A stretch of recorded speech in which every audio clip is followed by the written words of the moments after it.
Hi, this is Manmohan Singh and your head TS. Welcome in this YouTube channel. आज हम class 10 polynomial का exercise 2.2 देखने वाले हैं, जिसमें हमने तुम्हें जब थ्योरी वाली वीडियो आपने अगर देखी होगी, जब हमने थ्योरी पढ़ाई थी, तो हमने यहाँ बोला था कि जो क्वाड्रेटिक पॉलिनोमियल है इनके हम शून्य या फिर जीरोज़ कैसे निकालते हैं। तो आज हम वही हल करने वाले हैं। अगर आपने जो कॉन्सेप्ट वाली वीडियो नहीं देखी है तो सबसे पहले कॉन्सेप्ट वाली वीडियो देखो, जिससे कॉन्सेप्ट क्लियर होंगे तो ये सवाल करने में आसानी होगी।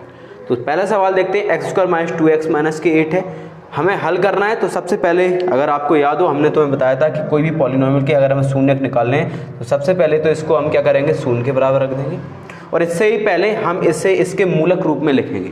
ठीक है, मूलक रूप क्या होता है, ax स्क्वायर प्लस के bx प्लस के c बराबर 0। मतलब डिग्री जो घात है इसके घटते क्रम में, यहाँ देखोगे 2 है, यहाँ डिग्री 1 है, यहाँ डिग्री 0 है। तो जो घात के घटते क्रम में, ठीक है, डिक्रीजिंग ऑर्डर में इसको सबसे पहले हमें लिखना है। ये होता है इसका मूलक रूप या स्टैंडर्ड फॉर्म।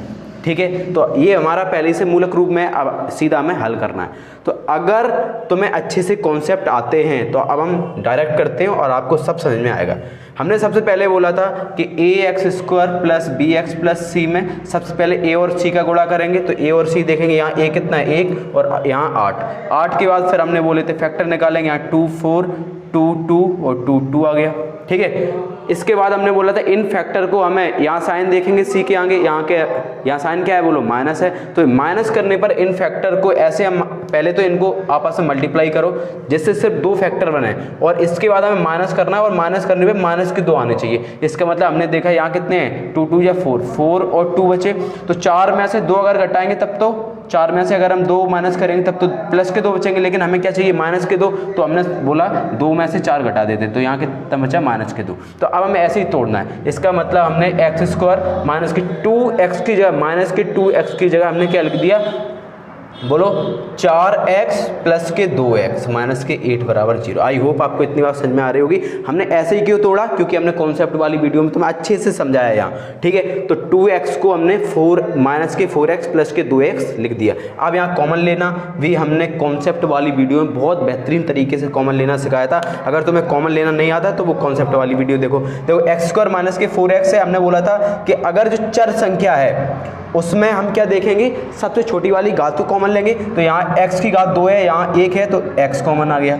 ठीक है, अब यहाँ 1 है और यहाँ 4 है, तो हमने बोला था कि अचर संख्या में, कांस्टेंट नंबर में हमें कॉमन लेते समय ध्यान रखना है कि ऐसा बड़े से बड़ा नंबर जो दोनों को भाग कर दे। ठीक है, तो यहाँ 1 ही है अभी, तो x square upon x minus के 4x अपॉन x। ठीक है, प्लस यहाँ भी कॉमन लेंगे, तो देखो यहाँ 2 है, यहाँ 8 है, तो यहाँ 2 कॉमन आएगा, और यहाँ x में से कुछ भी कॉमन नहीं आएगा, तो 2x माइनस के 8 बराबर 0।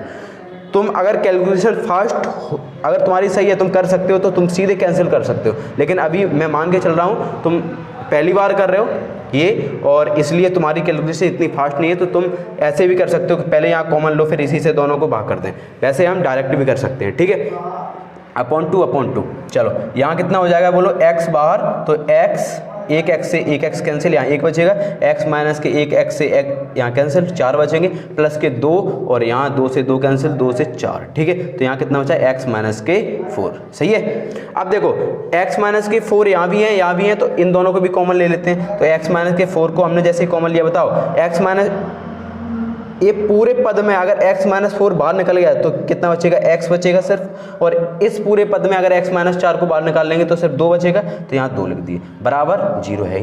अब क्या करते हैं बोलो, अब हम करेंगे एक बार इसको 0, एक बार इसको 0।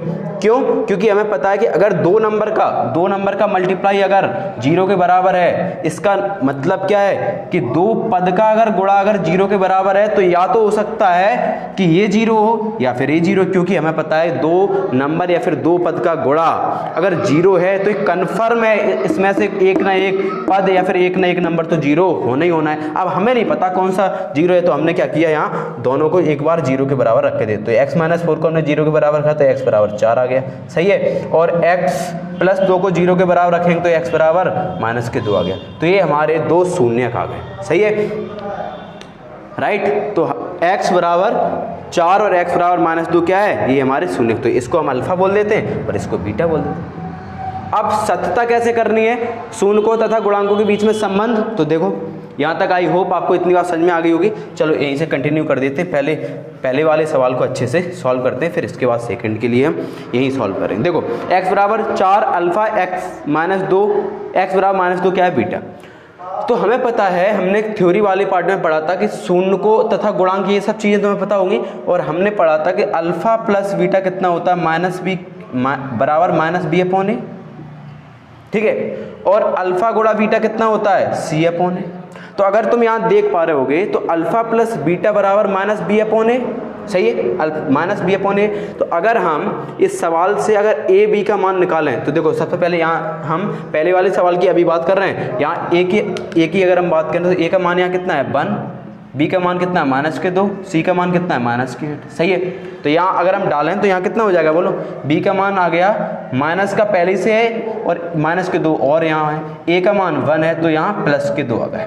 ऐसे अल्फा गुणा बीटा, सी का मान कितना है माइनस के 8, ए का मान 1 है तो माइनस के 8। इसका मतलब जब हम अल्फा प्लस बीटा को जोड़ेंगे तो 2 आना चाहिए, और अल्फा गुणा करेंगे इनका तो माइनस के 8 आना चाहिए। अब हम देख लेते हैं, तो देखो हम इसको मानते हैं अल्फा, इसको बीटा, तो हमारा अल्फा, देखो अल्फा कितना है यहाँ है हमारा 4 और बीटा कितना है हमारा माइनस के 2, ये हमने 0 निकाले थे।